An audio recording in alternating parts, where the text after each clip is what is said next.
ಸಭಾಧ್ಯಕ್ಷರೇ, ಸುಮಾರು ಕಳೆದ ಅವಧಿಯಲ್ಲಿ ಈ ಅವಧಿಯಲ್ಲಿ ಎರಡೂವರೆ ವರ್ಷ ಆಯಿತು ಮಾತಾಡಬೇಕು ಅಂತ ಹೇಳಿಕೊಂಡು ಬಜೆಟ್ನ ಭಾಗವಹಿಸಬೇಕು ಅಂತ ಹೇಳಿಕೊಂಡು ಪ್ರಯತ್ನ ಪಟ್ಟಾಗ ಇವತ್ತು ನನಗೆ ಒಂದು ಊಟವನ್ನು ಮಾಡದೆ ಎಷ್ಟು ಹೊತ್ತು ಕೂತು ಇವತ್ತೊಂದು ಅವಕಾಶವನ್ನು ತಾವು ಕೊಟ್ಟದಕ್ಕೆ ನಿಮಗೆ ಅಭಿನಂದನೆಗಳನ್ನು ಸಲ್ಲಿಸ್ತೇನೆ. ಬಜೆಟ್ ಅನ್ನ 26-27 ಸಾಲಿನ ಬಜೆಟ್ ಅನ್ನ ಮಾನ್ಯ ಮುಖ್ಯಮಂತ್ರಿಗಳು ಮತ್ತು ಕರ್ನಾಟಕ ಸರ್ಕಾರದ ಹಣಕಾಸಿನ ಸಚಿವರಾದ ಮಾನ್ಯ ಸಿದ್ದರಾಮಯ್ಯನವರು ಮೊನ್ನೆ ಮಂಡಿಸಿದ್ದಾರೆ. ಮನೆಯಲ್ಲಿ ಹಲವಾರು ಭರವಸೆಗಳನ್ನ ನಮಗೆ ಕೊಟ್ಟಿದ್ದಾರೆ ಮತ್ತು ಸಾಲ ಮಾಡಿ ಆದರೂ ತುಪ್ಪ ತಿನ್ನಬೇಕು ಅಂತ ಹೇಳಿ ಒಂದು ಗಾದೆ ಇದೆ. ಆ ರೀತಿಯಲ್ಲಿ ಸಾಲ 1,35,000 ಕೋಟಿ ಸಾಲವನ್ನ ಈ ಬಜೆಟ್ನಲ್ಲಿ ಕೊಟ್ಟಿದ್ದಾರೆ. ಆದರೆ ನಾನು ಚುನಾಯಿತನಾದ ಮೇಲೆ ಈ ಅವಧಿಯಲ್ಲಿ 2.25 ವರ್ಷದಲ್ಲಿ ಬಹುಶಃ ನಮಗೆ ಶಾಸಕರ ನಿಧಿ ಒಂದು 2 ಕೋಟಿ ವರ್ಷಕ್ಕೆ ಬರುವುದು ಬಿಟ್ಟರೆ ಯಾವುದೇ ರೀತಿಯ ಮೂಲಭೂತ ಸೌಕರ್ಯಗಳಿಗೆ ಅನುದಾನಗಳನ್ನು ಯಾವ ಇಲಾಖೆಗಳಿಂದ ನಮಗೆ ಕೊಡಲಿಲ್ಲ. ಈಗಾಗಲೇ 25 ಕೋಟಿಯನ್ನು ಕೊಡ್ತೇನೆ ಅಂತೇಳಿ ಮುಖ್ಯಮಂತ್ರಿಗಳು ಪಟ್ಟಿಯನ್ನು ತೆಕ್ಕೊಂಡಿದ್ದಾರೆ. ಅದು ಸಹ ಏನಾಗಿದೆ ಅಂತ ಗೊತ್ತಿಲ್ಲ, ಇವತ್ತಿನ ತನಕ ಬರಲಿಲ್ಲ. ಮತ್ತೊಂದು 10 ಕೋಟಿ ರೂಪಾಯಿ ಕೊಡ್ತೇನೆ ಅಂತೇಳಿ ಮಾನ್ಯ ಗ್ರಾಮೀಣಾಭಿವೃದ್ಧಿ ಸಚಿವರೊಬ್ಬ ಶಾಸಕರಿಗೆ ಕೊಡ್ತೇವೆ ಅಂತೇಳಿ ಅದು ಸಹ 1,27,00,000 ರೂಪಾಯಿಯನ್ನು ಒಂದು KRDLಗೆ ಬಂದಿದೆ ಅಂತ ತಿಳ್ಕೊಂಡಿದ್ದೇವೆ. ಬಹುಶಃ ಸರ್ಕಾರಗಳು ಬರ್ತದೆ ಹೋಗ್ತದೆ, ಆದರೆ ಒಬ್ಬ ಶಾಸಕ ಕ್ಷೇತ್ರದಲ್ಲಿ ಪ್ರವಾಸ ಮಾಡುವಾಗ ಜನರು ಒಂದು 5 ಲಕ್ಷ ರೂಪಾಯಿಯ ಚರಂಡಿಯನ್ನು ಮಾಡಿಕೊಡ್ರಿ ಅಂತ ಹೇಳಿದ್ರು ಒಬ್ಬ ಶಾಸಕನಾಗಿ ನನಗೆ ಮಾಡ್ಲಿಕ್ಕೆ ಆಗ್ತಾ ಇಲ್ಲ ಅಂತ ಹೇಳಿದ್ರೆ ಬಹಳ ನೋವಿನ ಸಂಗತಿ. ಯಾಕೆ ಅಂತ ಹೇಳಿದ್ರೆ ಇವತ್ತು ನಮ್ಮ ಮುಜರಾಯಿ ಇಲಾಖೆಯ ಸಚಿವರು ಇದ್ರು, ಈಗ ಹೋದ್ರು. ದೇವಸ್ಥಾನ ನಿಮಗೆ ಗೊತ್ತಿದೆ, ನಮ್ಮ ಕರಾವಳಿ ಭಾಗದಲ್ಲಿ ದೇವಸ್ಥಾನಗಳು ಬ್ರಹ್ಮಕಲಶೋತ್ಸವ, ಜೀರ್ಣೋದ್ಧಾರ ಅದು ಇದೆಲ್ಲ ಆಗುವಂಥದ್ದು ತಮಗೂ ಗೊತ್ತಿದೆ, ತಾವು ಹೋಗ್ತೀರಲ್ಲ. ಆದರೆ ಒಂದೇ ಒಂದು ದೇವಸ್ಥಾನಗಳಿಗೆ ಒಂದು ನಯಾ ಪೈಸೆಯನ್ನು ನಾನು ನಮ್ಮ ಮಾನ್ಯ ಹಿರಿಯರಾದ ರಾಮಲಿಂಗೇಗೌಡರ ಕಾಲಿಗೆ ಬಿದ್ದು ಕಾಡಿ ಬೇಡಿದೆ. ಕಳೆದ ಅವಧಿಯಲ್ಲಿ ಬೊಮ್ಮಾಯಿ ಅವರೊಂದು 5 ಕೋಟಿ ರೂಪಾಯಿಗಳನ್ನು ನಮಗೆ ಸ್ಯಾಂಕ್ಷನ್ ಮಾಡಿದ್ರು. ಆ ಸ್ಯಾಂಕ್ಷನ್ ಆದದನ್ನು ಸಹ ನಮಗೆ ಕೊಡಲಿಲ್ಲ. 1 ಕೋಟಿ ರೂಪಾಯಿ ಆದ್ರೂ ಕೊಡಿ ಅಂತ ನಾನು ಅವರ ಕಾಲಿಗೆ ಬಿದ್ದು ಬೇರೆ ಬೇರೆ ರೀತಿಯ ದೇವಸ್ಥಾನಗಳವರು ಮನೆಗೆ ಬಂದು ನಮ್ಮ ಹತ್ರ ನಮಗೆ ಸ್ವಲ್ಪ ಅನುದಾನ ತೆಗೆದುಕೊಡಿ ಅಂತ ಹೇಳುವಾಗ ನಮಗೆ ಇವತ್ತಿನವರೆಗೆ ಒಂದು ನಯಾ ಪೈಸೆ ಕೊಡ್ಲಿಕ್ಕೆ ಆಗಲಿಲ್ಲ. ಬಹಳ ಬೇಸರ ಆಗ್ತದೆ. ಅದೇ ರೀತಿಯಲ್ಲಿ ಒಂದು ಗ್ರಾಮೀಣ ಅಭಿವೃದ್ಧಿಯ ರಸ್ತೆಗಳು, ಜಿಲ್ಲಾ ಪಂಚಾಯತ್ ರಸ್ತೆಗಳು ಇರ್ಬೋದು, ಬೇರೆ ಬೇರೆ ರಸ್ತೆಗಳನ್ನು PWಗಾದ್ರೂ ಬೇರೆ ಬೇರೆ ಮೂಲಗಳಿಂದ ರಿನ್ಯೂವಲ್ಗಳಿಂದ ಕೆಲವು ಕೆಲಸಗಳು ಆಗ್ತವೆ. ಹಾಗಾಗಿ ಅಭಿವೃದ್ಧಿ ಶೂನ್ಯ ಆಗಿದ್ದಂತಹ ಈ ಸಂದರ್ಭದಲ್ಲಿ ನಾವು ಒಬ್ಬ ಶಾಸಕರಾಗಿ ಕ್ಷೇತ್ರದಲ್ಲಿ ಯಾವ ರೀತಿಯಲ್ಲಿ ಒಂದು ಪ್ರವಾಸವನ್ನು ಮಾಡಬೇಕು ಮತ್ತು ಅಭಿವೃದ್ಧಿಯನ್ನು ಯಾವ ರೀತಿಯಲ್ಲಿ ನಾವು ಕೈಗೊಳ್ಳಬೇಕು ಅಂತ ಬಹುಶಃ ನಮಗೆ ಗೊತ್ತಾಗ್ತಾ ಇಲ್ಲ. ಇವತ್ತು ನನ್ನ ಕ್ಷೇತ್ರದಲ್ಲಿ ಬಜಿಪೆ ಮತ್ತು ಕಿನ್ನಿಗೋಳು 2 ಪಟ್ಟಣ ಪಂಚಾಯತಿಗಳಿಗೆ ಮೊನ್ನೆ ತಾನೇ ಹೊಸತಾಗಿ ಆಗಿ ಚುನಾವಣೆ ಆಯಿತು. ಅಲ್ಲಿ ಸಹ ಹಾಗೆ ಒಬ್ಬೊಬ್ಬ ಸದಸ್ಯ ಹೇಳ್ತಾರೆ ನಮಗೆ 2 ಲಕ್ಷ ರೂಪಾಯಿಗಳಷ್ಟು ಮಾತ್ರ ಅಲ್ಲಿದೆ, ಯಾವುದೇ ಅನುದಾನಗಳು ಬರ್ತಾ ಇಲ್ಲ. ಹಾಗಾಗಿ ಇವತ್ತು ನೂತನವಾಗಿ ಏನು ಒಂದು 2 ಪಟ್ಟಣ ಪಂಚಾಯತಿಗಳಿಗೆ ಚುನಾವಣೆ ಆಗಿದೆ, ಅಲ್ಲಿ ಇವತ್ತು ಸದಸ್ಯರು, ಅಧ್ಯಕ್ಷ ಉಪಾಧ್ಯಕ್ಷರುಗಳು, ಸದಸ್ಯರುಗಳು ಆಯ್ಕೆ ಆಗಿದ್ದಾರೆ. ಆ ಪಟ್ಟಣ ಪಂಚಾಯತಿಗಳಿಗೆ ಬಜ್ಪೆ ಮತ್ತು ಕಿನ್ನಿಗೋಳಿ ಪಟ್ಟಣ ಪಂಚಾಯತಿಗಳಾದರೂ ಅಲ್ಲಿಗೂ ಸ್ವಲ್ಪ ಅನುದಾನವನ್ನ ಬಹುಶಃ ನಮ್ಮ ಪೌರಾಡಳಿತ ಸಚಿವರು ಅವರಿಲ್ಲ, ಅವರು ಯಾವತ್ತೂ ಕಾಣ್ತಾ ಇಲ್ಲ. ಅವರು ಅದನ್ನು ಮನಸ್ಸು ಮಾಡಿ ಸರ್ಕಾರದಿಂದ ಕೊಡಬೇಕು. ಬಜೆಟ್ ಅಲ್ಲಿ ಸಹ ಅದು ನಮಗೆ ಎಲ್ಲಿಯೂ ಕಾಣ್ತಾ ಇಲ್ಲ. ಆದರೂ ಅದನ್ನು ಆ 2 ಪಟ್ಟಣ ಪಂಚಾಯತಿಗಳಿಗೆ ಮತ್ತೆ ಉಳಿದಂತ ಪುರಸಭೆಗಳಿಗೆ, ಪಟ್ಟಣ ಪಂಚಾಯತಿಗಳಿಗೆ ಕೊಡಬೇಕು ಅಂತ ತಮ್ಮ ಮೂಲಕ ನಾನು ವಿನಂತಿಯನ್ನು ಮಾಡ್ತೇನೆ. ಇವತ್ತು ಕಡಲ್ ಕೊರೆತ ಕಳೆದ ಬಜೆಟಿನಲ್ಲಿ ತಮ್ಮ ಮುಂದೆ ಮೊನ್ನೆ ಸಹ ನಾವು ಊರಲ್ಲಿ ಚರ್ಚೆ ಮಾಡುವಾಗ ಹೇಳಿದ್ದೇವೆ. ಕಳೆದ ಬಜೆಟ್ ಅಲ್ಲಿ ನಮ್ಮ ಕರಾವಳಿ ಭಾಗಕ್ಕೆ ಕಡಲ್ ಕೊರೆತಕ್ಕೆ 231 ಕೋಟಿ ರೂಪಾಯಿಯನ್ನ ಬಜೆಟ್ ಅಲ್ಲಿ ಇಟ್ಟು ಸ್ಯಾಂಕ್ಷನ್ ಆಗಿದೆ. ಆ 231 ಕೋಟಿ ಎಲ್ಲಿ ಹೋಗಿದೆ ಅಂತ ಗೊತ್ತಿಲ್ಲ ನಮಗೆ. ಇವತ್ತಿನವರೆಗೂ 1 ವರ್ಷ ಆಯ್ತು, ಇನ್ನೊಂದು ಬಜೆಟ್ ಆಯ್ತು. ಈ ಬಜೆಟಿನವರೆಗೆ 231 ಕೋಟಿ ರೂಪಾಯಿ ಏನಾಗಿದೆ, ಎಲ್ಲಿ ಹೋಗಿದೆ, ಬಹುಶಃ ನಮಗೆ ಮಾಹಿತಿ ಸಿಕ್ಕಾಗಿ ಅದು ಕಂದಾಯ ಇಲಾಖೆಯಲ್ಲಿ ನಿಂತಿದೆ. ಅದು ಎಸ್ಟಿಮೇಟ್ ಸರಿ ಇಲ್ಲ ಅಂತ ಹೇಳಿದ್ರು. ಎಸ್ಟಿಮೇಟ್ PWD ಮಾಡಬಹುದು, ಏನೋ ನಮ್ಮ ಪೋರ್ಟ್ ಅಂಡ್ ಡೆವಲಪ್ಮೆಂಟ್ ನವರು ಮಾಡಿದಂತ ಎಸ್ಟಿಮೇಟ್ ಸರಿ ಇಲ್ಲದ್ರೆ ಕಂದಾಯ ಇಲಾಖೆ ಅದನ್ನು ಮಾಡಿ 1 ವರ್ಷ ಆಯ್ತು, ಅದನ್ನು ಇಟ್ಟುಕೊಂಡಿದ್ದಾರೆ. ಹಾಗಾಗಿ ಈ ಕಡಲ್ ಕೊರೆತ ಇವತ್ತು ತುಂಬಾ ಇರುವುದರಿಂದ ಅದನ್ನು ಇನ್ನು ಮಳೆ ಬರ್ಲಿಕ್ಕೆ ಆಯ್ತು, ಅದನ್ನು ಆದಷ್ಟು ಬೇಗ ಅದನ್ನು ಹೋದ ಸಲದನ್ನಾದ್ರೂ ಕೊಡಬೇಕು ಅಂತ ಕೇಳಿಕೊಳ್ತಾ ಇದ್ದೇನೆ. ಇವತ್ತು ನಾವು ಕರಾವಳಿ ಭಾಗದವರು, ತಮಗೆ ಗೊತ್ತಿದೆ, ಕೋಸ್ಟಲ್ ಬೆಲ್ಟಿನಲ್ಲಿ ಇವತ್ತು ನನ್ನ ಕ್ಷೇತ್ರದಲ್ಲಿ ಹೇಳುವುದಿದ್ರೆ ನಿಮ್ಮ ಕ್ಷೇತ್ರದಲ್ಲೂ ಮಾನ್ಯ ಅಧ್ಯಕ್ಷರೇ, ಇವತ್ತು ಸೋಮೇಶ್ವರ ಇರ್ಬೋದು, ನಮ್ಮ ವೇದವ್ಯಾಸ ಕಾಮತರ ಪನಂಬೂರು ಇರ್ಬೋದು, ಬೆಂಗ್ರೆ ಇರ್ಬೋದು, ಭರತಶೆಟ್ರ ಪಣಂಬೂರು ಇರ್ಬೋದು, ನಮ್ಮ ಸಸಿಹಿತ್ತಲು ಇವತ್ತು ಪ್ರವಾಸಿಗರನ್ನ ಕೈ ಬೀಸಿ ಕರೆಯುವಂತ ಒಂದು ಕ್ಷೇತ್ರ ಸರ್. ಪ್ರವಾಸೋದ್ಯಮ ಸಚಿವರು ತಾವಿದ್ದೀರಿ. ಒಂದು ಕೈ ಬೀಸಿ ಕರೆಯುವಂತ ಕ್ಷೇತ್ರಗಳು. ಇವತ್ತು ಪ್ರತಿಯೊಬ್ಬರು ರಜೆ, ಈಗ ಮೊನ್ನೆ 4 ದಿನ ರಜೆ ಇತ್ತು, ಇವತ್ತು ನಿನ್ನೆ ಬ್ಯಾಂಗ್ಳೂರಿಗೆ ಬರ್ಲಿಕ್ಕೆ ಆಗಲಿಲ್ಲ. ಅಷ್ಟು ಜನ ಊರಿಗೆ ಬಂದು ವಾಪಸ್ ಬರ್ತಾ ಇದ್ದಾರೆ. ಯಾಕೆಂತ ಹೇಳಿದ್ರೆ ನಮ್ಮ ಕಡಲ ಕಿನಾರೆಗೆ ಪ್ರವಾಸೋದ್ಯಮಕ್ಕಾಗಿ ಅದನ್ನ ಆ ಒಂದು ಸವಿಯನ್ನ ಸವಿಲಿಕ್ಕಾಗಿ ಬರ್ತಾ ಇದ್ದಾರೆ. ಮಲ್ಪೆ, ಗಿಲ್ಪೆ, ನಮ್ಮ ಕಾಪು, ಪ್ರತಿಯೊಂದು ಕಡೆಯೂ ಇವತ್ತು ಪ್ರವಾಸೋದ್ಯಮಕ್ಕೂ ಒಂದು ಈ ಬಜೆಟ್ ಅಲ್ಲಿ ನಮಗೆ ಏನು ಅನುದಾನಗಳು ಕಾಣ್ತಾ ಇಲ್ಲ. ಯಾಕೆಂತ ಹೇಳಿದ್ರೆ ಮಾನ್ಯ ಉಪಮುಖ್ಯಮಂತ್ರಿಗಳು ಸಹ ಒಂದು ಮೀಟಿಂಗ್ ಅನ್ನು ಮಾಡಿ ನಮ್ಮ ಜಿಲ್ಲೆಯಲ್ಲಿ ಬಂದು ಪ್ರವಾಸೋದ್ಯಮವನ್ನು ಅಭಿವೃದ್ಧಿ ಪಡಿಸಬೇಕು, ನಮ್ಮ ತಲಪ್ಪಾಡಿಯಿಂದ ಹಿಡಿದುಕೊಂಡು ಕಾರವಾರದವರೆಗೆ ಅದನ್ನು ಅಭಿವೃದ್ಧಿ ಪಡಿಸಬೇಕು ಅಂತ ಹೇಳಿಕೊಂಡು ಒಂದು ದೊಡ್ಡ ಸಭೆಯನ್ನು ಸಹ ಮಾಡಿದ್ದಾರೆ ಅಧಿಕಾರಿಗಳು. ನಮಗೊಂದು ಆಸೆ ಚಿಗುರಿತಾಗ ಏನಾದ್ರೂ ನಮ್ಮ ಕ್ಷೇತ್ರ ಅದ ಒಂದು ಪ್ರವಾಸೋದ್ಯಮಗಳು ಅಭಿವೃದ್ಧಿ ಆಗ್ಬೋದು, ಒಂದು ಪುಸ್ತಕವನ್ನೆಲ್ಲ ಬಿಡಿ ಏನೇನು ಎಲ್ಲೆಲ್ಲಿಗೆ ಕೊಡಬೇಕು ಅಂತೆಲ್ಲ ಮಾಡಿದ್ದಾರೆ. ಆದರೆ ಇವತ್ತು ಬಜೆಟ್ ಅಲ್ಲಿ ಅದು ಕಾಣ್ತಾ ಇಲ್ಲ. ಮಾನ್ಯ ಅಧ್ಯಕ್ಷರು ಮತ್ತು ನಾವು ಸೇರಿಕೊಂಡೆಲ್ಲ ಶಾಸಕರು ಅಧಿಕಾರಿಗಳು ಸೇರಿಕೊಂಡು ಇನ್ನೊಂದು ಸಭೆಯನ್ನು ಮಾಡಿದಾಗ ನಮಗೆ ಈ ಬಜೆಟ್ ಅಲ್ಲಿ ಬೇರೆ ಏನು ಕೊಡದಿದ್ರು ತೊಂದರೆ ಇಲ್ಲ, ನಮ್ಮ ತಲಪ್ಪಾಡಿಯಿಂದ ಹಿಡಿದು ಕಾರವಾರದವರೆಗೆ ಒಂದು ಕಡಲ ಬದಿಯಲ್ಲಿ ಒಂದು ರಸ್ತೆಯನ್ನ ನಿರ್ಮಾಣ ಮಾಡಬೇಕು, ಅದಕ್ಕೆ 1,200 ಕೋಟಿ 1,500 ಕೋಟಿಯನ್ನ ನಾವು ಕೇಳಬೇಕು ಅಂತೇಳಿ ಅಧ್ಯಕ್ಷ ರಿಂಗ್ ರೋಡ್ ತಲಪ್ಪಾಡಿಯಿಂದ ಹಿಡಿದುಕೊಂಡು ನಮ್ಮ ಅಧ್ಯಕ್ಷರ ಕ್ಷೇತ್ರದಿಂದ ಕಾರವಾರದವರೆಗೆ ಒಂದು ಸಮುದ್ರದ ಬದಿಯಲ್ಲಿ ಒಂದು ರಸ್ತೆಗಳನ್ನು ಮಾಡಿದಾಗ ಒಂದು ಟ್ರಾಫಿಕ್ಗಳ ಸಮಸ್ಯೆಗಳು ಕಮ್ಮಿ ಆಗ್ತದೆ, ಮತ್ತೊಂದು ನಮ್ಮ ಕಡಲ ಕಿನಾರೆ ಅಭಿವೃದ್ಧಿ ಆಗ್ತದೆ. ಕಡಲ ಕೊರೆತಕ್ಕೆ ನಾವು ಏನು ವರ್ಷಕ್ಕೆ 250-300 ಕೋಟಿ ಕೊಡ್ತೇವೆ, ಅದನ್ನು ಉಳಿಸಿದಾಗ ಆಗ್ತದೆ. 5 ವರ್ಷ ಕಡಲ ಕೊರೆತಕ್ಕೆ ಕೊಡುವ ದುಡ್ಡನ್ನು ಇಟ್ಟರು ಈ ರಸ್ತೆಯನ್ನು ನಮಗೆ ಮಾಡ್ಲಿಕ್ಕೆ ಆಗ್ತದೆ, ಅಭಿವೃದ್ಧಿ ಆಗ್ತದೆ, ಪ್ರವಾಸೋದ್ಯಮ ಸಹ ಬಹಳ ಉತ್ತಮ ರೀತಿಯಲ್ಲಿ ಆಗ್ತದೆ ಅಂತ ಒಂದು ನಾವು ಅಧ್ಯಕ್ಷರ ಅಧ್ಯಕ್ಷತೆಯಲ್ಲಿ ಒಂದು ಸಭೆಯನ್ನು ಮಾಡಿದ್ದೇವೆ. ಅಧ್ಯಕ್ಷರು ಮುಖಕ್ಕೆ ಕೈ ಇಟ್ಕೊಂಡು ನಾನು ಮಾತಾಡಿದನ್ನು ಕೇಳ್ತಾ ಇದ್ದಾರೆ. ಬಹುಶಃ ಮುಖ್ಯಮಂತ್ರಿಗಳಿಗೆ ಸರ್ಕಾರಕ್ಕೆ ಅವರು ಹೇಳಿದ್ದಾರೆ ಇಲ್ವೋ ಗೊತ್ತಿಲ್ಲ. ಅದೊಂದು ಆದ್ರೆ ಈ ಕಡಲ ಕೊರೆತಕ್ಕೆ ವರ್ಷ ನಾವು ಕೊಡುವಂತ ದುಡ್ಡುಗಳೇನಿದೆ ವೇಸ್ಟ್ ಆಗ್ತದೆ. ಅದರ ಬದಲಿಗೆ ಈ ರಸ್ತೆಯನ್ನು ಮಾಡಿದರೆ ಕಡಲ ಕೊರೆತವನ್ನು ತಡೆಗಟ್ಟಿದಾಗೆ ಆಗ್ತದೆ, ಹಾಗೆ ರಸ್ತೆಯೂ ಆಗ್ತದೆ ಮತ್ತು ನಮ್ಮ ಎಲ್ಲ ರೀತಿಯಿಂದ ಸಹಕಾರ ಆಗ್ತದೆ, ಅಭಿವೃದ್ಧಿ ಆಗ್ತದೆ. ಈ ನಿಟ್ಟಿನಲ್ಲಿ ತಾವು ನಮ್ಮಿಂದ ಬಹಳ ಹಿರಿಯರಿದ್ದೀರಿ, ಅನುಭವಸ್ಥರಿದ್ದೀರಿ, ಪ್ರವಾಸೋದ್ಯಮ ಸಚಿವರಾಗಿದ್ದೀರಿ. ದಯವಿಟ್ಟು ಇದರ ಬಗ್ಗೆ ತಾವು ಗಮನವನ್ನು ಕೊಡಬೇಕು ಅಂತೇಳಿ ಈ ಸಂದರ್ಭದಲ್ಲಿ ತಮ್ಮ ಮೂಲಕ ನಿಮಗೆ ನಾನು ಇದನ್ನ ಹೇಳಲಿಕ್ಕೆ ಬಹಳ ಸಂತೋಷ ಪಡ್ತಾ ಇದ್ದೇನೆ.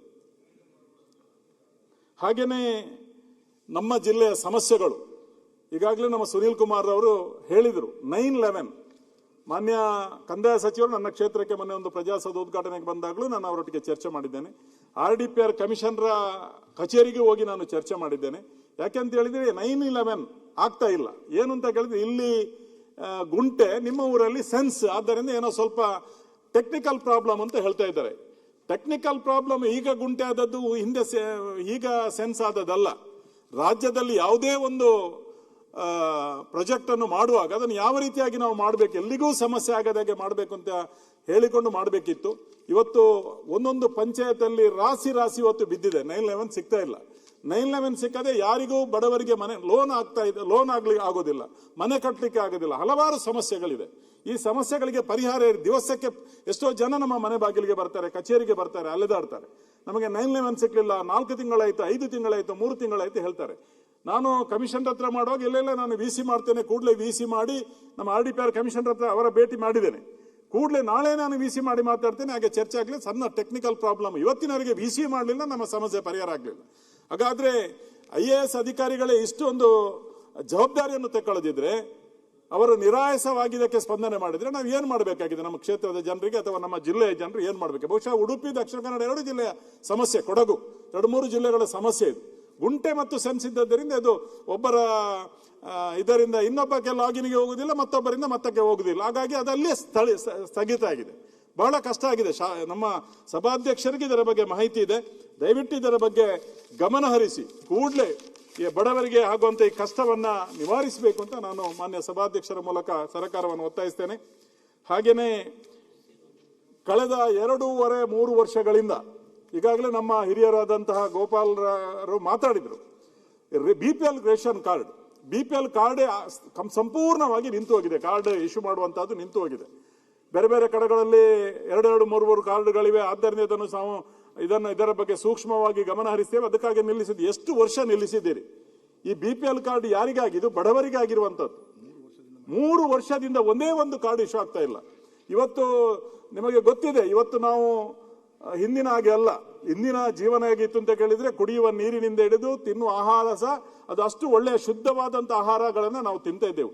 ಸೇವಿಸುವ ಗಾಳಿ ಶುದ್ಧ ಇತ್ತು. ಇವತ್ತು ಸೇವಿಸುವ ಗಾಳಿಯಿಂದ ಹಿಡಿದು ಕುಡಿಯುವ ನೀರಿನಿಂದ ಹಿಡಿದು ತಿನ್ನುವಂಥ ಎಲ್ಲ ಆಹಾರಗಳು ವಿಷಪೂರಿತ, ಎಲ್ಲ ವಿಷಪೂರಿತವಾಗಿದೆ. ಆದ್ದರಿಂದ ನಾವು ಬಹುಶಃ ಎಷ್ಟು ಕಷ್ಟದಲ್ಲಿರುವವರಿಗೆ, ಊಟಕ್ಕೆ ಗತಿ ಇಲ್ಲದವರಿಗೆ ದೊಡ್ಡ ದೊಡ್ಡ ರೋಗಗಳು ಇವತ್ತು ಬರ್ತಾ ಇದ್ದದ್ದು ನಾವು ಕಾಣ್ತೇವೆ.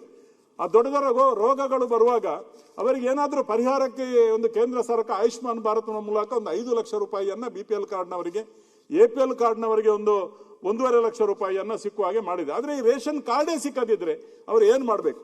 ನಮ್ಮಲ್ಲಿ ಬಂದು ಹೇಳ್ತಾರೆ, ಡಾಕ್ಟರ್ ಅಷ್ಟು ಎಸ್ಟಿಮೇಟ್ ಕೊಟ್ಟಿದ್ದಾರೆ, ಎಷ್ಟು ಲಕ್ಷ ಹೇಳಿದ್ದಾರೆ, ಅಷ್ಟು ಲಕ್ಷ ಹೇಳಿದ್ದಾರೆ. ಅವರನ್ನು ನಾವು ಮತ್ತೆ ಇಲ್ಲಿ ಫುಡ್ ಡಿಪಾರ್ಟ್ಮೆಂಟ್ಗೆ ಮಾತಾಡಿ, ಬ್ಯಾಂಗ್ಳೂರಿಗೆ ಮಾಡಿ, ಮತ್ತೇನಾದ್ರೂ ಮಾಡಿ, ಎಮರ್ಜೆನ್ಸಿ ಏನಾದರೂ ಇದ್ರೆ ಮಾಡಲಿಕ್ಕೆ ಆಗ್ತದೆ ವಿನಃ ಬಾಕಿ ಯಾವುದೇ ಜನರಿಗೆ ಇವತ್ತು BPL ಕಾರ್ಡ್ ಸಿಗ್ತಾ ಇಲ್ಲ. ಆದ್ದರಿಂದ ಸರ್ಕಾರ ಗಮನಿಸಬೇಕು. 3 ವರ್ಷದಿಂದ ಒಂದು BPL ಕಾರ್ಡ್ ಸಿಕ್ಕದಿದ್ರೆ ಬಡವರಿಗೆ ಸಿಕ್ಕುವಂಥ ಸರ್ಕಾರದ ಸವಲತ್ತುಗಳು, ಬೇರೆ ಬೇರೆ ರೀತಿಯ ಸವಲತ್ತುಗಳು ಸಿಗ್ತವೆ. ಯಾವುದೇ ಸವಲತ್ತುಗಳು ಸಿಕ್ಕದಿದ್ರೆ ಅವ್ರು ಏನು ಮಾಡಬೇಕು? ಆದ್ದರಿಂದ ದಯವಿಟ್ಟು ಇದನ್ನು ತಾತ್ಸಾರ ಮಾಡದೆ ಸರ್ಕಾರ ಇದನ್ನು ಅತಿ ಗಮನ ಹರಿಸಿ ಆದಷ್ಟು ಬೇಗ ಇದನ್ನು ಮಾಡಬೇಕು ಅಂತ ನಾನು ಅಧ್ಯಕ್ಷರ ಮೂಲಕ ಸರ್ಕಾರವನ್ನು ಒತ್ತಾಯ ಮಾಡ್ತಾ ಇದ್ದೇನೆ. ಹಾಗೇನೆ ಈಗಾಗಲೇ ಮಾನ್ಯ ಸುನೀಲ್ ಕುಮಾರ್ ಅವರು ಮಾತಾಡುವಾಗ ಹೇಳಿದರು, ನಮ್ಮ ಭಾಗದಲ್ಲಿ ಈ ಸತ್ಯಸಾರ ಮನಿ ಅಂತ ಒಂದು ಸಮಾಜ ಮತ್ತು ಅವರು ನಂಬಿಕೊಂಡು ಬರುವಂತ ಬ್ರಹ್ಮಮುಗೇರ್ಕಳ ದೈವ ಇದು ಬಹುಶಃ ನನ್ನ ಕ್ಷೇತ್ರದಲ್ಲಿ ಅವರ ಮೂಲ ಸ್ಥಾನ ಇರೋದು. ಇಡೀ ನಮ್ಮ ಕರ್ನಾಟಕದಲ್ಲಿ ಮೂಲ ಸ್ಥಾನ ಮಿಜಾರಿ ಎಂಬಲ್ಲಿ ಅದರ ಮೂಲ ಸ್ಥಾನ ನಿರ್ಜೀವ ಸ್ಥಿತಿಯಲ್ಲಿತ್ತು. ಅದನ್ನು ಈಗಾಗಲೇ ಅವರೆಲ್ಲ ಒಟ್ಟು ಸೇರಿಕೊಂಡು ಇಡೀ ರಾಜ್ಯದ ಎಲ್ಲೆಲ್ಲಿ ಬೇರೆ ಬೇರೆ ಭಾಗಗಳಲ್ಲಿ ಚದುರಿ ಹೋದಂತಹ ಈ ಸತ್ಯಸಾರ ಮನಿ ಸಮಾಜದವರು ಅಲ್ಲಿ ಆದಿ ದ್ರಾವಿಡ ಅಂತ ಹೇಳಿದ್ರೆ ಅವರು ಸತ್ಯಸಾರಮನಿ ಅಂತಾನೆ ಅವರ ಇದರಲ್ಲಿ ಬರಬೇಕು ಅಂತ ಅವರು ಒತ್ತಾಯ ಮಾಡ್ತಾ ಇದ್ದಾರೆ. ನಮ್ಮ ಸಮಾಜ ಸತ್ಯಸಾರಮನಿ ಸಮಾಜ, ಆದಿ ದ್ರಾವಿಡದ ಅಲ್ಲ. ನಾವು ಸತ್ಯಸಾರಮನಿಯೇ ನಮ್ಮ ಮುಂದಿನ ದಿನಗಳಲ್ಲಿ ಅದು ಬರಬೇಕು, ಜಾತಿಯಲ್ಲಿ ಬರಬೇಕು ಅಂತ ಹೇಳಿಕೊಂಡು ಒತ್ತಾಯ ಮಾಡ್ತಾ ಇದ್ದಾರೆ. ಅದಕ್ಕೆ ಈಗಾಗಲೇ ಒಂದು ಶಂಕುಸ್ಥಾಪನೆಯನ್ನ 1 ಎಕರೆ ಜಾಗವನ್ನ ಅವರು ತೆಕ್ಕೊಂಡು ಸುಮಾರು 10-15 ಎಕರೆ ಜಾಗದಲ್ಲಿ ಇದೆ. ಬೇರೆಯವರ ಕೈಯಲ್ಲಿ ಆ ಜಾಗ ಇರುವುದರಿಂದ ಅದಕ್ಕೆ ಈಗಾಗಲೇ 1 ಕೋಟಿ ರೂಪಾಯಿಯನ್ನೆಲ್ಲ ವಂತಿಗೆಲ್ಲ ಮಾಡಿಕೊಂಡು ಅದನ್ನು ತೆಗೆದು ಮೊನ್ನೆ ಶಂಕುಸ್ಥಾಪನೆ ಆಗಿದೆ. ಬೇರೆ ಬೇರೆ ಮಾನ್ಯ ಮಾಜಿ ಮಂತ್ರಿಗಳು, ಗೌರವಾನ್ವಿತ ವಿಧಾನಸಭೆಯ ಸದಸ್ಯರೆಲ್ಲ ಅಲ್ಲಿ ಬಂದಿದ್ದೇವೆ. ಬಹುಶಃ ಇವರಿಗೂ ನಮ್ಮ ಅಧ್ಯಕ್ಷರಿಗೂ ಹೇಳಿಕೆ ಇತ್ತು.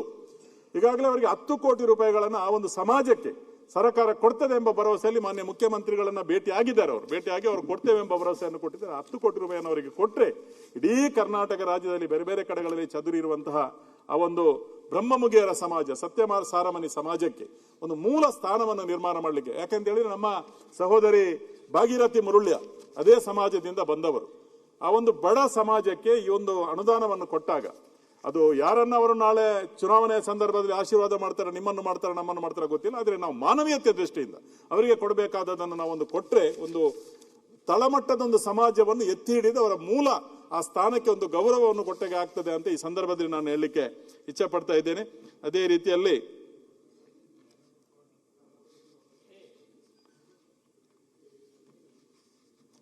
ಗ್ಯಾರಂಟಿಗಳನ್ನು ಸರ್ಕಾರ ಘೋಷಣೆ ಮಾಡಿದೆ, ಸಂತೋಷ.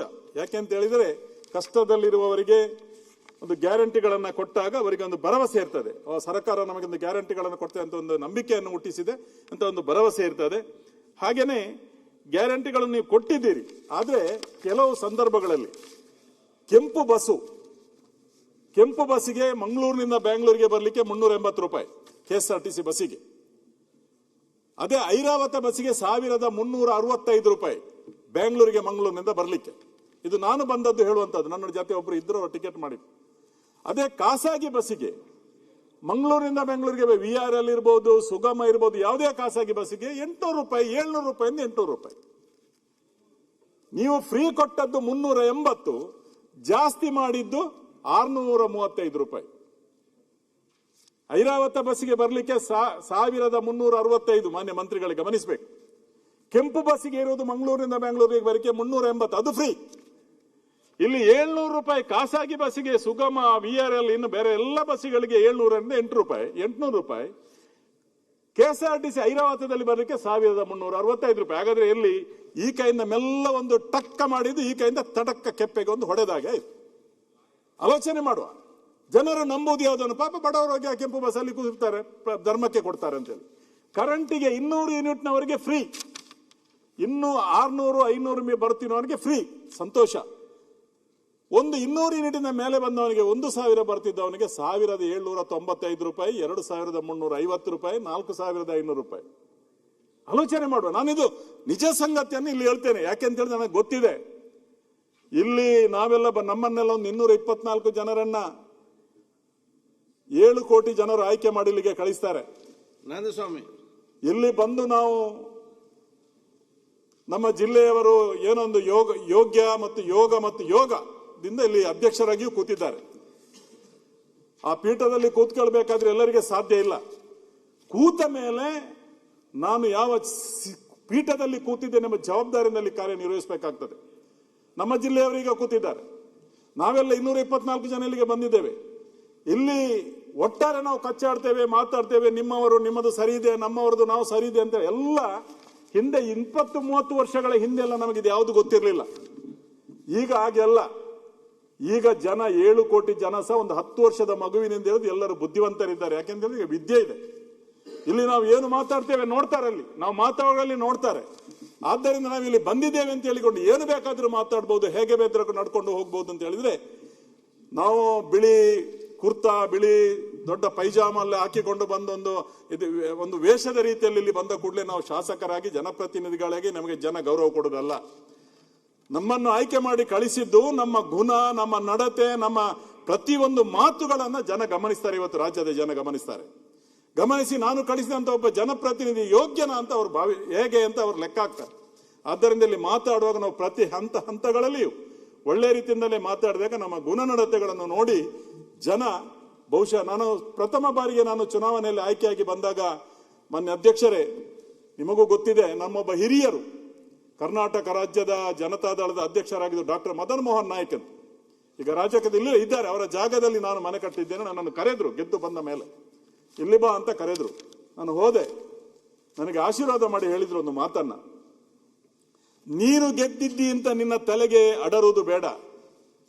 ನೀನು ಗೆದ್ದಿದ್ದೇನೆ, ನಾನು ಶಾಸಕನಾಗಿದ್ದೇನೆ ಅಂತ ಅಹಂ ನಿನಗೆ ಬೇಡ. ಅವ ಬೇಡ ಅಂತ ಅವನನ್ನು ಮನೆಗೆ ಕಳಿಸಿದ್ದಾರೆ. ಆದ್ದರಿಂದ ನನ್ನ ಸೀಟು ಮೇಲೆ ಬಿದ್ದಿದೆ ಅಂತ ಹೇಳಿದ್ರು.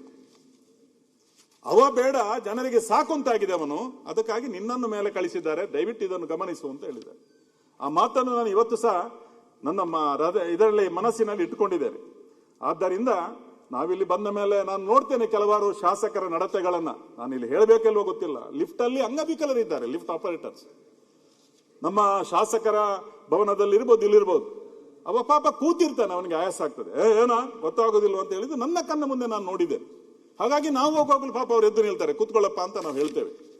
ಹಾಗಾಗಿ ನಾವು ನಮ್ಮ ನಡತೆಗಳಿಂದ, ಗುಣಗಳಿಂದ ದೊಡ್ಡದಾಗ್ಬೇಕು. ಹಾಗಾಗಿ ಅಂಥದ್ದನ್ನು ನಾವು ಬೆಳೆಸ್ಕೊಳ್ಬೇಕು ಅಂತ ನಾನೊಬ್ಬ ಕಿರಿಯನಾಗಿ ನಾನು ನನ್ನ ಅನಿಸಿಕೆಯನ್ನ ಈ ಸಂದರ್ಭದಲ್ಲಿ ಹೇಳ್ತಾ ಇದ್ದೇನೆ. ಹಾಗೇನೆ ಇವತ್ತು ರಾಷ್ಟ್ರೀಯ ಶಿಕ್ಷಣ ನೀತಿಯನ್ನ ಕೇಂದ್ರ ಸರ್ಕಾರ ಇಡೀ ರಾಷ್ಟ್ರಕ್ಕೆ ಕೊಡಬೇಕು ಅಂತ ಹೇಳಿಕೊಂಡು ಕೊಟ್ಟಿತ್ತು. ನಮ್ಮ ರಾಜ್ಯದನ್ನ ಪರಿಗಣಿಸಿಲ್ಲ. ಇವತ್ತು ನಾನು ಪ್ರಪ್ರಥಮ ಬಾರಿಗೆ ಶಾಸಕನಾಗಿ ಆಯ್ಕೆಯಾದಾಗ ಬೆಳಗಾಂ ಅಧಿವೇಶನದಲ್ಲಿ ಕುಮಾರಸ್ವಾಮಿ ಅವರು ಮುಖ್ಯಮಂತ್ರಿ ಇದ್ದರು. ನೆನಪಿಸಬೇಕು. ಇವತ್ತು ಕನ್ನಡ ಮಾಧ್ಯಮ ಶಾಲೆಗಳು ಯಾಕೆ ಮುಚ್ಚುತ್ತವೆ, ಕನ್ನಡ ಮಾಧ್ಯಮಗಳಿಗೆ ಶಾಲೆಗಳಿಗೆ ಯಾಕೆ ಮಕ್ಕಳು ಹೋಗ್ತಾ ಇಲ್ಲ? ಇವತ್ತು ಆಂಗ್ಲ ಮಾಧ್ಯಮ ಅನಿವಾರ್ಯ, ಬೇಕೇ ಬೇಕು. ಇಂಗ್ಲಿಷ್ ಇವತ್ತು ಬೇಕೇ. ನಾವು ಹೇಳ್ತೇವೆ ಕನ್ನಡ ಕನ್ನಡ ಕನ್ನಡ, ನಮ್ಮ ಮಕ್ಕಳನ್ನು ಇಂಗ್ಲಿಷ್ಗೆ ಹಾಕುದು ನಮಗೆ ಗೊತ್ತಿದೆ. ಆಂಗ್ಲ ಮಾಧ್ಯಮ ಅನಿವಾರ್ಯ ಇಂದಿನ ದಿನಗಳಲ್ಲಿ, ಈ ವೈಜ್ಞಾನಿಕ ಯುಗದಲ್ಲಿ. ಆದ್ರೆ ನಮಗೆ ಕನ್ನಡ ಮಾಧ್ಯಮ ಶಾಲೆಗಳು ಇವತ್ತು ನಾವು ಕನ್ನಡ ಕನ್ನಡ ಅಂತ ಹೇಳ್ತೇವೆ, ಕರ್ನಾಟಕ ರಾಜ್ಯ ಅಂತ ಹೇಳ್ತೇವೆ. ಕನ್ನಡದ ಶಾಲೆಗಳು ಯಾಕೆ ಮುಚ್ತಾ ಇವೆ? ಯಾರು ಕಾರಣ ಇದಕ್ಕೆ? ಕನ್ನಡ ಶಾಲೆಗಳು ಮುಚ್ಚಲಿಕ್ಕೆ ಒಂದು ಕಾರಣ, ನಾವು ಆ ಶಾಲೆಯ ಬೇಕಾಗುವಂತ ಮೂಲಭೂತ ಸೌಕರ್ಯಗಳನ್ನು ಕೊಡ್ತಾ ಇಲ್ಲ. ಆ ಶಾಲೆಯ ಮಕ್ಕಳಿಗೆ ಸರಿಯಾದ ಶಿಕ್ಷಕರನ್ನು ಕೊಡ್ತಾ ಇಲ್ಲ. ಹಾಗಾಗಿ ಇವತ್ತು ಆಂಗ್ಲ ಮಾಧ್ಯಮಕ್ಕೆ ಒಲವುತ್ತಾರೆ. ಆದ್ರೆ ಕನ್ನಡ ಮಾಧ್ಯಮ ಬೇಕೇ ಬೇಕು. ಯಾಕೆ ಅಂತ ಕೇಳಿದ್ರೆ, ಇವತ್ತು ಕನ್ನಡ ಮಾಧ್ಯಮದಲ್ಲಿ ಸಿಕ್ಕುವಂತ ಶಿಕ್ಷಣದ ಆ ಒಂದು ರೀತಿ ರಿವಾಜುಗಳು, ಸಂಸ್ಕಾರಗಳು, ಸಂಸ್ಕೃತಿಗಳು ಆಂಗ್ಲ ಮಾಧ್ಯಮದಲ್ಲಿ ಸಿಕ್ಕಲಿಕ್ಕೆ ಸಾಧ್ಯ ಇಲ್ಲ. ಇವತ್ತು ನಾವು ಹೇಳ್ತೇವೆ, ನನ್ನ ಮಗುವನ್ನು 10ನೇ ಕ್ಲಾಸಲ್ಲಿ 100ಕ್ಕೆ 675ಕ್ಕೆ 675 ತೆಗಿಬೇಕು, ನೀನು 100ಕ್ಕೆ 100 ಮಾರ್ಕ್ ತೆಗಿಬೇಕು ಅಂತ ಹೇಳ್ತೇವೆ ನಾವು. ಮಾರ್ಕ್ ತೆಗೆದರೆ ಆಗ್ಲಿಲ್ಲ. ಮಾರ್ಕ್ ತೆಗೆದ್ರೆ ಒಳ್ಳೆಯ ಶಾಲೆಯಲ್ಲಿ ಸೀಟ್ ಸಿಗ್ಬಹುದು, ದುಡ್ಡು ಬೇಕಾದಷ್ಟು ಕೊಟ್ಟು ಒಳ್ಳೊಳ್ಳೆಯ ಶಾಲೆಯಲ್ಲಿ ಸೀಟ್ ಸಿಗ್ಬಹುದು. ಆದ್ರೆ ಮಾರ್ಕ್ ತೆಗೆಯುವುದರ ಜೊತೆಗೆ ನಾವು ಮುಂದೆ ಬದುಕಬೇಕಲ್ಲ, ಬದುಕುವ ವಿದ್ಯೆಯನ್ನು ನಾವು ಕಲಿಬೇಕು. ಬದುಕುವ ವಿದ್ಯೆಯನ್ನು ಕಲಿಸುವಂತ ಶಾಲೆಗಳು ಯಾವುದು ಅಂತ ಕೇಳಿದ್ರೆ ಕನ್ನಡ ಮಾಧ್ಯಮ ಶಾಲೆಗಳು. ಅದಕ್ಕಾಗಿ ಇವತ್ತು ರಾಷ್ಟ್ರೀಯ ಶಿಕ್ಷಣ ನೀತಿಯಲ್ಲಿ ಏನಿದೆ ಅಂತ ಹೇಳಿದ್ರೆ, ನಮ್ಮ ರಾಷ್ಟ್ರಕ್ಕಾಗಿ ಬಲಿದಾನ ಮಾಡಿದವರು ಯಾರು? ನಾವು ಕಲಿತಂತದ್ದೇನು? ನಾವು ಕಲಿತಂತದ್ದು, ನಾವು ಶಾಲೆಗೆ ಹೋಗುವಾಗ ಕಲಿತದ್ದು ಮೊಘಲರು, ಆಂಗ್ಲರು, ಬ್ರಿಟಿಷರು, ಡಚ್ಚರು, ಪೋರ್ಚುಗೀಸರು. ಇಷ್ಟೇ ಗೊತ್ತು ನಮಗೆ. ನಮ್ಮ ದೇಶಕ್ಕಾಗಿ, ದೇಶದ ಸ್ವಾತಂತ್ರ್ಯಕ್ಕಾಗಿ ಹೋರಾಟ ಮಾಡಿ ಬಲಿದಾನ ಆದವರು ಯಾರು? ಮಹಾತ್ಮ ಗಾಂಧಿ, ನೆಹರು ಬಿಟ್ಟರೆ ಯಾರ ಹೆಸರು ಗೊತ್ತಿದೆ ನಮ್ಮ ಮಕ್ಕಳಿಗೆ? ನಮಗೆ ಯಾರ ಹೆಸರು ನಮ್ಮ ಮಕ್ಕಳಿಗೆ ಗೊತ್ತಿದೆ ಇವತ್ತು? ನೀವೊಂದು ಆಂಗ್ಲ ಮಾಧ್ಯಮದ ಶಾಲೆಗೆ ಹೋಗುವಂತ ಹುಡುಗನ ಹತ್ರ, 10ನೇ ಕ್ಲಾಸ್ನ ಹುಡುಗನ ಹತ್ರ ಕೇಳಂತೆ ಹಿಂದಿನ ಪ್ರಧಾನಿ ಯಾರು ಅಂತ ಕೇಳಿದ್ರೆ ಅವನಿಗೆ ಗೊತ್ತಿಲ್ಲ. ಹಾಗಾಗಿ ಇವತ್ತು ರಾಷ್ಟ್ರೀಯ ಶಿಕ್ಷಣ ನೀತಿ ಅಂತ ಹೇಳಿ ನಮ್ಮ ರಾಷ್ಟ್ರಕ್ಕಾಗಿ ಬಲಿದಾನ ಆದವರ ಹೆಸರುಗಳು ಆ ಪುಸ್ತಕದಲ್ಲಿ ಬರಬೇಕು. ಅವರು ಮಾಡಿದಂಥ ಕೆಲಸ ತ್ಯಾಗಗಳು ಬರಬೇಕು, ಸ್ವಾತಂತ್ರ್ಯ ಹೋರಾಟಗಳು ಬರಬೇಕು. ನಮ್ಮ ನಾಡಿನಲ್ಲಿ, ನಮ್ಮ ರಾಜ್ಯದಲ್ಲಿ, ನಮ್ಮ ಜಿಲ್ಲೆಯಲ್ಲಿ, ನಮ್ಮ ತಾಲೂಕಲ್ಲಿ ದೇಶಕ್ಕಾಗಿ, ರಾಷ್ಟ್ರಕ್ಕಾಗಿ, ಸಮಾಜಕ್ಕಾಗಿ ಅರ್ಪಣೆ ಮಾಡಿದವರ ಹೆಸರುಗಳು ಬರಬೇಕು. ನಮ್ಮ ಜಿಲ್ಲೆಯ ಸಂಸ್ಕೃತಿಗಳು, ಸಂಸ್ಕಾರಗಳ ಪಠ್ಯಪುಸ್ತಕದಲ್ಲಿ ಬರಬೇಕು. ನಮ್ಮ ರಾಜ್ಯದ ಸಂಸ್ಕಾರಗಳ ಪಠ್ಯಪುಸ್ತಕದಲ್ಲಿ ಬರಬೇಕು. ಅದು ನಮ್ಮ ಮಕ್ಕಳಿಗೆ ಗೊತ್ತಾಗಬೇಕು ಅನ್ನೋ ದೃಷ್ಟಿಯಿಂದ ಇವತ್ತು ರಾಷ್ಟ್ರೀಯ ಶಿಕ್ಷಣ ನೀತಿಯನ್ನ ಕೇಂದ್ರ ಸರ್ಕಾರ ಜಾರಿಗೆ ತಂದಿದೆ, ವಿನಃ ಯಾವುದೇ ರಾಜಕೀಯ ಮಾಡ್ಲಿಕ್ಕೆ ಅಲ್ಲ. ಅದರಿಂದ ಅದು ನಮ್ಮ ಮಕ್ಕಳಿಗೆ ಗೊತ್ತಾಗಬೇಕು. ನಮ್ಮ ಮಕ್ಕಳಿಗೆ ಡ್ಯಾಡಿ, ಮಮ್ಮಿ, ಅಂಕಲ್, ಆಂಟಿ ಬಿಟ್ರೆ ಯಾರಿದ್ದಾರೆ? ದೊಡ್ಡಪ್ಪ ಇದ್ದಾನ, ಚಿಕ್ಕಪ್ಪ ಇದ್ದಾನ, ಚಿಕ್ಕಮ್ಮ ಇದ್ದಾರ, ಅಥವಾ ಅತ್ತೆ ಇದ್ದಾರ? ಯಾರಿಲ್ಲ. ಯಾಕೆ ಅಂತ ಹೇಳಿದ್ರೆ ಆಂಗ್ಲ ಮಾಧ್ಯಮ. ಇವತ್ತು ಕನ್ನಡ ಮಾಧ್ಯಮ ಶಾಲೆಗಳು ಉಳಿದೆ ಅಂತ ಹೇಳಿದ್ರೆ, ಮಾನ್ಯ ಅಧ್ಯಕ್ಷರೇ, ಹಳೆ ವಿದ್ಯಾರ್ಥಿಗಳಿಂದ ಅಂತ ಹೇಳಿಕೆ ನಾನು ಇಚ್ಛೆ ಪಡ್ತೇನೆ. ಇವತ್ತು ನಮ್ಮ ಊರಲ್ಲಿ ಬಂಟ್ವಾಳ ರಾಜೇಶ್ ನಾಯಕರ ಕ್ಷೇತ್ರದಲ್ಲಿ ದಡ್ಡಲ್ಕಾಡು ಒಂದು ಶಾಲೆ ಇದೆ. ನಾನು ನೆನಪು ಮಾಡ್ಬೇಕು, ಅಲ್ಲಿ ಹಳೆ ವಿದ್ಯಾರ್ಥಿಗಳು ಸೇರಿ ಸುಮಾರು 5 ಕೋಟಿ ರೂಪಾಯಿ ಖರ್ಚು ಮಾಡಿ ಆ ಶಾಲೆಗೆ ಬೇಕಾದಂತ ಎಲ್ಲ ಮೂಲಭೂತ ಸೌಕರ್ಯಗಳನ್ನ, ಕಟ್ಟಡ ಇರ್ಬೋದು, ಬಸ್ಸುಗಳಿರ್ಬೋದು, ಎಲ್ಲ ಕೊಟ್ಟರು. ಇವತ್ತು ಕನ್ನಡ ಮಾಧ್ಯಮ ನನ್ನ ಕ್ಷೇತ್ರದಲ್ಲಿ ಹಲವಾರು ಕರಂಬಾರು ಶಾಲೆ ಇರ್ಬೋದು, ಬೋರ್ಗುಡ್ಡೆ ಶಾಲೆ ಇರ್ಬೋದು, ತೋಕೂರಿದ್ದು ಹಳೆ ವಿದ್ಯಾರ್ಥಿ. ಇವತ್ತು ಎಲ್ಲ ಶಾಲೆಗಳು ಇವತ್ತು ಉಳಿದಿದ್ರೆ, ಮಕ್ಕಳಲ್ಲಿ ಬರಬೇಕಿದ್ರೆ ಎಲ್ಲ ಮೂಲಭೂತ ಸೌಕರ್ಯಗಳನ್ನು ಕೊಟ್ಟರೆ ಬರ್ತಾರೆ. ನಾನು ಬೆಳಗಾವಿ ಅಧಿವೇಶನದಲ್ಲಿ ಮಾನ್ಯ ಕುಮಾರಸ್ವಾಮಿ ಅವರ ಹತ್ರ ಒಂದು ಪ್ರಶ್ನೆ ಮಾಡಿದ್ದೆ. ಪ್ರಥಮ ಬಾರಿಗೆ ಆಂಗ್ಲ ಮಾಧ್ಯಮವನ್ನ LKG UKG ಇಂದ ಕನ್ನಡ ಮಾಧ್ಯಮದಲ್ಲಿ ತರಬೇಕು ಅಂತ ಮುಖ್ಯಮಂತ್ರಿಗಳಿಂದ ನಾನು ಹೇಳಿದಾಗ ಅವರು ಉತ್ತರ ಕೊಡುವಾಗ ಒಂದು ಮಾತು ಹೇಳಿದ್ರು. ಇದರ ಬಗ್ಗೆ ನಾನು ಗಮನಿಸ್ತೇನೆ. ಒಂದೇ ತಿಂಗಳಲ್ಲಿ 1,000 ಶಾಲೆಗಳಲ್ಲಿ ಆಂಗ್ಲ ಮಾಧ್ಯಮವನ್ನ LKG UKG ಯಲ್ಲಿ ಪ್ರಾರಂಭಿಸಿದಂತ ಒಂದು ಗೌರವ ಇದ್ರೆ ಅದು ಕುಮಾರಸ್ವಾಮಿ ಅವತ್ತು ಪ್ರತಿ ವರ್ಷ ಈಗ 1,000 ಶಾಲೆಗಳಲ್ಲಿ ಇವತ್ತು ಈ ಆಂಗ್ಲ ಮಾಧ್ಯಮವನ್ನ LKG UKG ಅನ್ನ ಕನ್ನಡ ಮಾಧ್ಯಮದಲ್ಲಿ ನಾವು ಪ್ರಾರಂಭಿಸಿದ್ದೇವೆ. ಹಾಗಾಗಿ ಕನ್ನಡ ಮಾಧ್ಯಮದಲ್ಲಿ ಶಾಲೆ ಉಳಿಬೇಕು. ಇವತ್ತು ನಾನು ಒಂದು ಮಾತು ಹೇಳ್ತೇನೆ ಅಧ್ಯಕ್ಷರೇ, ಮೂಡುಬಿದ್ರೆ ಆಳ್ವಾಸ್ ವಿದ್ಯಾಸಂಸ್ಥೆ ನಿಮಗೆಲ್ಲರಿಗೂ ಗೊತ್ತಿರಬೇಕು. ಆಳ್ವಾಸ್ ವಿದ್ಯಾಸಂಸ್ಥೆಯವರು ನಮ್ಮ ಮೋಹನ್ ಆಳ್ವರವರು ಒಂದು ಕನ್ನಡ ಮಾಧ್ಯಮ ಶಾಲೆ 1ನೇ ಕ್ಲಾಸಿನಿಂದ 10ನೇ ಕ್ಲಾಸಿನವರೆಗೆ ಒಂದು ಶಾಲೆಯನ್ನು ಮಾಡಿದೆ. ದಯವಿಟ್ಟು ತಾವು ಆಚೆ ಬಂದಾಗ ಆ ಶಾಲೆಯನ್ನು ನೋಡ್ಬೇಕು, ಆ ಕ್ಯಾಂಪಸ್ ಅನ್ನು ನೋಡ್ಬೇಕು. ಮೊನ್ನೆ ತಾನೇ ಅಡ್ಮಿಷನ್ಗೆ, ಬರುವ ವರ್ಷದ ಅಡ್ಮಿಷನ್ಗೆ ಮೊನ್ನೆ ಅಲ್ಲಿ ಎಂಟ್ರಿ ಆಯ್ತು, ಪ್ರವೇಶ ಪರೀಕ್ಷೆ ಆಯ್ತು. 2,000 ವಿದ್ಯಾರ್ಥಿಗಳಿಗೆ ಪ್ರವೇಶಕ್ಕೆ 20,000 ವಿದ್ಯಾರ್ಥಿಗಳು ಇಡೀ ರಾಜ್ಯದಿಂದ ಬಂದಿದ್ದಾರೆ. ಇಡೀ ರಾಜ್ಯದಿಂದ 20,000 ಪ್ರತಿ ವರ್ಷ ವಿದ್ಯಾರ್ಥಿಗಳು ಬರ್ತಾರೆ. ಆ ರೀತಿಯ ಕನ್ನಡ ಮಾಧ್ಯಮ ಶಿಕ್ಷಣವನ್ನು ಫ್ರೀ ಆಗಿ ಕೊಡ್ತಾ ಇದ್ದಾರೆ. ಒಂದೇ ಒಂದು ನಯ ಪೈಸಾ ಫೀಸ್ ಇಲ್ಲ, ಪುಸ್ತಕ, ಇನ್ನೊಂದು ಅವರಿಗೆ ಹಾಸ್ಟೆಲ್ ಎಲ್ಲ ಫ್ರೀ. ಡಾಕ್ಟರ್ ಮೋಹನ್ ಅವರು 22,000 ವಿದ್ಯಾರ್ಥಿಗಳಿಗೆ ಕನ್ನಡ ಮಾಧ್ಯಮದಲ್ಲಿ ಅವರು ವಿದ್ಯಾಭ್ಯಾಸವನ್ನು ಫ್ರೀ ಆಗಿ ಕೊಡ್ತಾರೆ. ಯಾಕೆ ವಿದ್ಯಾರ್ಥಿಗಳು ಬರುವುದಿಲ್ಲ? 20,000 ವಿದ್ಯಾರ್ಥಿಗಳು ರಾಜ್ಯ ಮಟ್ಟದಿಂದ ಬಂದಿದ್ದಾರೆ. ಯಾಕಂದ್ರೆ ಅಷ್ಟು ಒಳ್ಳೆಯ ಶಿಕ್ಷಣವನ್ನು ಅಲ್ಲಿ ಕೊಡ್ತಾರೆ. ಅವರು ಬೇರೆ ಸ್ಪೋರ್ಟ್ಸ್ಗೆ, ಅದಕ್ಕೆ ಅದರ್ ಬೇರೆ ಬೇರೆ ಕಲ್ಚರಲ್ ಅದು ಇದೆಲ್ಲ ಕೇಳಿ 5, 7, 8,000 ವಿದ್ಯಾರ್ಥಿಗಳಿಗೆ ಫ್ರೀ ಆಗಿ ಶಿಕ್ಷಣವನ್ನು ಆಳ್ವಾಸಲ್ಲಿ ಕೊಡ್ತಾರೆ. ಆದ್ದರಿಂದ ಉಳಿಯುವುದಿಲ್ವ ಅಂತ ಕೇಳಿದ್ರೆ ಕನ್ನಡ ಮಾಧ್ಯಮ ಶಾಲೆಗಳನ್ನು ಉಳಿಸಲಿಕ್ಕೆ ಆಗ್ತದೆ.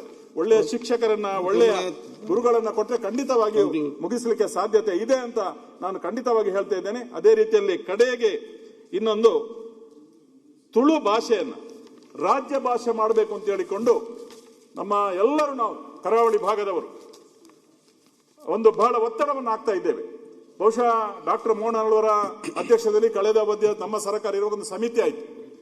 ವರದಿಯನ್ನ ಕೊಡ್ಲಿಕ್ಕೆ ಒಂದು ಸಮಿತಿಯನ್ನು ಮಾಡಿದ್ರು, ವರದಿಯನ್ನ ಕೊಟ್ಟಿದ್ದಾರೆ. ಆದ್ರೆ ಇವತ್ತು ಸರ್ಕಾರ ನಮಗೆ ಇದರ ಬಗ್ಗೆ ಮಾನ್ಯ ಮುಖ್ಯಮಂತ್ರಿಗಳು ಉತ್ತರವನ್ನು ಕೊಡುವಾಗ ನಮಗೊಂದು ಸ್ಪಷ್ಟವಾದಂತಹ ಮಾಹಿತಿಯನ್ನ ಕೊಡಬೇಕು. ಯಾಕೆ ಅಂತ ಹೇಳಿದ್ರೆ ತುಳುನಾಡು ಅಂತ ಹೇಳಿದ ಕೂಡಲೇ ನಮ್ಮ ಅರಬ್ಬಿ ಸಮುದ್ರದಿಂದ ಹಿಡಿದು ಘಟ್ಟದವರೆಗೆ, ಆಚೆ ಬಾರ್ಕೂರು ಅಂತ ಹೇಳ್ತಿದ್ದೆವು, ರಾಜಧಾನಿ ಇತ್ತು ತುಳುನಾಡಿದ್ದು, ರಾಜಧಾನಿ ಬಾರ್ಕೂರು. ಈಚೆ ನಮ್ಮ ಬಹುಶಃ ಶಬರಿಮಲೆಯವರೆಗೆ ತುಳುನಾಡು. ಸರಿ, ಇವತ್ತು ಕೇರಳ ಭಾಗದಲ್ಲಿ ಸ್ವಲ್ಪ ಇದೆ, ಇದು ಸಹ ತುಳುನಾಡೆ. ತುಳು ಭಾಷೆಯನ್ನ, ತುಳುನಾಡಿನ ಸಂಸ್ಕೃತಿಯನ್ನ ಅದು ನಾವು ಹೇಳಿದ್ರೆ ತಿಳಿಲಿಕ್ಕೆ ಸಾಧ್ಯ ಇಲ್ಲ. ಯಾಕಂದ್ರೆ ಈ ನಾಡಿನ ತುಳುನಾಡಿನ ಅದೆಷ್ಟೋ ಜನ ಇವತ್ತು ದೇಶದ ಬೇರೆ ಬೇರೆ ರಾಜ್ಯಗಳಲ್ಲಿ, ಜಗತ್ತಿನ ಬೇರೆ ಬೇರೆ ದೇಶಗಳಲ್ಲಿ ಇವತ್ತು ತುಳುನಾಡಿನ ಊಟ ಉಪಚಾರ ಅಥವಾ ಬೇರೆ ಬೇರೆ ರೀತಿಯ ಹೋಟೆಲ್ಗಳನ್ನು ಮಾಡಿ ಬೇರೆ ಬೇರೆ ರಾಜ್ಯದಲ್ಲಿ ಅಲ್ಲಿಯೂ ಸಂಘಗಳನ್ನು ಸ್ಥಾಪಿಸಿ ತುಳು ಭಾಷೆಗೆ ಗೌರವವನ್ನು ಕೊಡುವಂತ ಕೆಲಸವನ್ನ ಬೇರೆ ಬೇರೆ ಜಗತ್ತಿನ ದೇಶಗಳಲ್ಲಿ ಇವತ್ತು ಆಗ್ತಾ ಇದೆ. ಅಂತ ಒಂದು ಪವಿತ್ರವಾದಂತಹ ಭಾಷೆ ಅದೊಂದು ಕೇಂದ್ರದಲ್ಲಿ 8ನೇ ಪರಿಚಯಕ್ಕೆ ಸೇರಬೇಕು ಮತ್ತು ರಾಜ್ಯದಲ್ಲಿ ರಾಜ್ಯ ಭಾಷೆ ಆಗ್ಬೇಕು. ಅದಕ್ಕಾಗಿ ದಯವಿಟ್ಟು ನಾನು ಎಲ್ಲ ನಮ್ಮ ತುಳುನಾಡಿನ ಶಾಸಕರ ಪರವಾಗಿ ಒತ್ತಾಯವನ್ನು ಮಾಡ್ತಾ ಇದ್ದೇನೆ. ಆ ಭಾಷೆಯನ್ನ ಒಂದು ರಾಜ್ಯ ಭಾಷೆಗೆ ಈ ಅಧಿವೇಶನದಲ್ಲಿ ಉತ್ತರ ಕೊಡುವಾಗ ಮುಖ್ಯಮಂತ್ರಿ ಅದನ್ನು ಘೋಷಣೆ ಮಾಡಬೇಕು. ತುಳು ಭಾಷೆಯನ್ನ ಉಳಿಸಬೇಕು.